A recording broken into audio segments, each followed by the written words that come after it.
pimpinan dan anggota Dewan yang kami hormati, dengan mencermati dinamika perekonomian terkini dan prospek ke depan, kami optimis perekonomian Indonesia akan mampu berputar lebih cepat dan tumbuh lebih tinggi sebagai fondasi akselerasi peningkatan kesejahteraan rakyat. Untuk itu, kebijakan fiskal tahun 2027 diarahkan untuk mendorong perekonomian tumbuh lebih tinggi, sejahtera lebih cepat. Selaras dengan itu, kebijakan fiskal difokuskan untuk mendukung 8 klaster program prioritas nasional dan 1 pendukung enabler yang terdiri dari 60 program kerja. 8 klaster program kerja prioritas nasional tersebut adalah 1. Kedaulatan pangan, 2. Kemandirian energi dan air, 3. Pendidikan, 4. Kesehatan, 5. Hilirisasi dan industrialisasi, 6. Infrastruktur, perumahan, dan ketahanan bencana, 7. Penguatan ekonomi kerakyatan dan pembangunan desa, dan yang ke-8 adalah penurunan kemiskinan.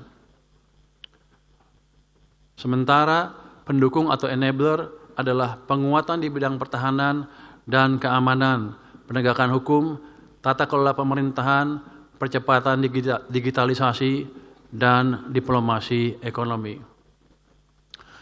Oleh karena itu, APBN harus dijaga tetap sehat, kredibel, dan berkelanjutan.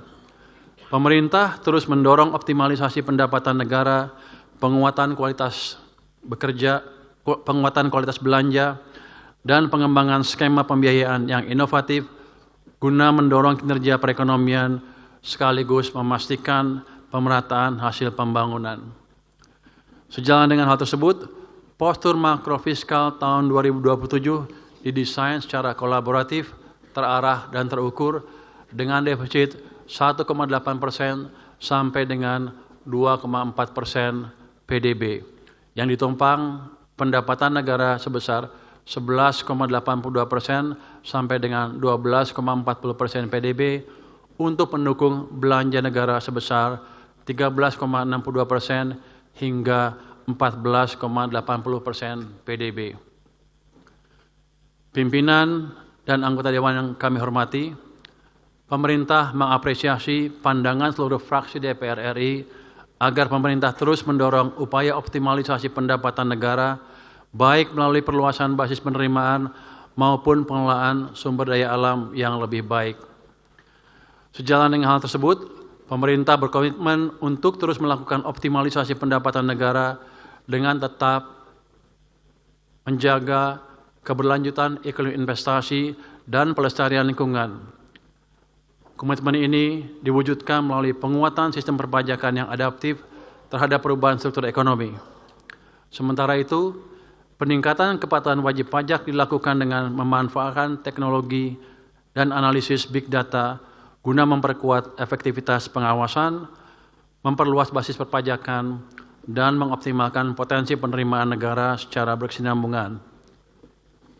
Di sisi lain, pemerintah juga tetap memberikan insentif fiskal secara terarah, selektif, dan terukur kepada sektor-sektor strategis yang memiliki nilai tambah tinggi bagi perekonomian.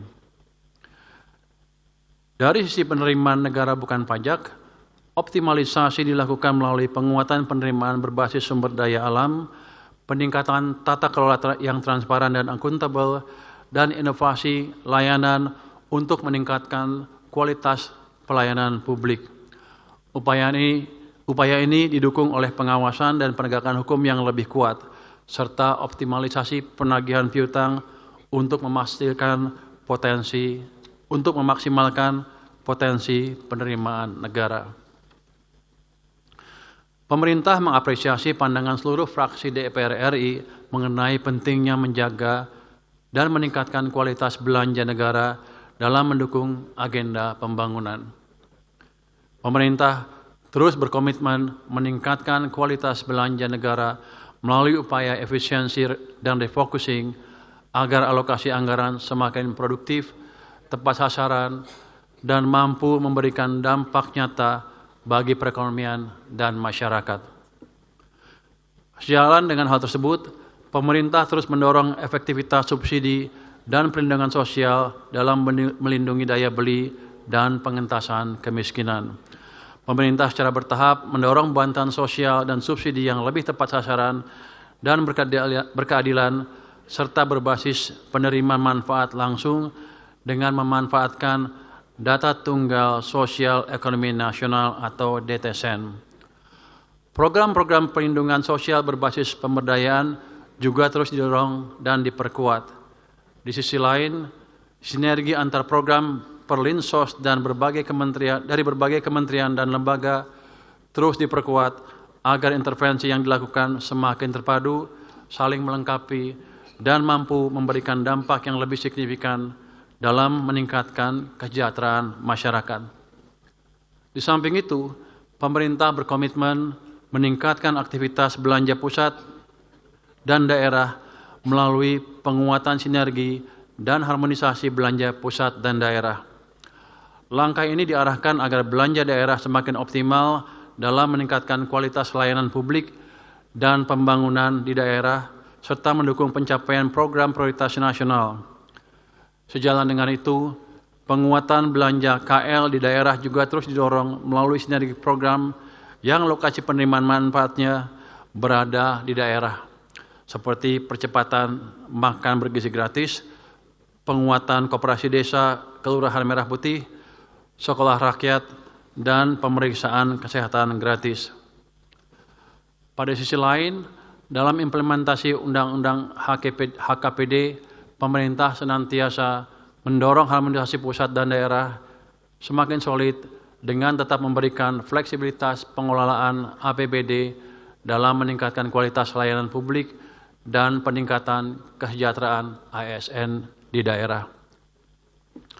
Selanjutnya, pemerintah menyampaikan apresiasi atas pandangan fraksi Partai Demokrasi Indonesia Perjuangan, fraksi Partai Golongan Karya, fraksi Partai Gerakan Indonesia Raya, fraksi Partai Nasional Demokrat, fraksi Partai Kebangkitan Bangsa, fraksi Partai Keadilan Sejahtera, fraksi Partai Amanat Nasional, dan fraksi Partai Demokrat mengenai pentingnya pengelolaan defisit dan pembiayaan anggaran secara prudent, terukur, dan tetap berada dalam batas yang aman. Kebijakan pengelolaan defisit dan pembiayaan anggaran tersebut tidak hanya diarahkan untuk memenuhi kebutuhan pendanaan jangka pendek, tetapi juga untuk menjaga kesinambungan fiskal dalam jangka menengah dan panjang.